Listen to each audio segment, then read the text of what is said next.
First up at 6, it is the first day of school for Portland students.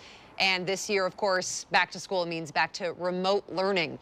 Well, today, state officials held a Q&A session for parents on what this school year will look like exactly. Lots of questions, as you can imagine, about how the state plans to safely resume in-person learning when schools meet the governor's guidelines. Some of the big questions as well: what happens if a student tests positive for COVID-19? And will there be COVID-19 testing if there's in-person instruction? Typically, it would not mean that a school would close down fully. It would typically mean that those that were in contact with the person who tested positive would need to quarantine for a period of time. Right now, there's not a plan for widespread testing of students or staff before return to school.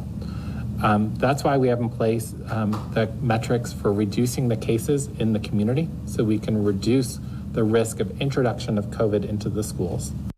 The OHA says with the increased availability of rapid tests, the agency may consider doing more routine testing in schools if the spread of the virus goes up in a community. Now, until schools have an approved application to resume in-person learning, students and parents are once again navigating the online learning experience.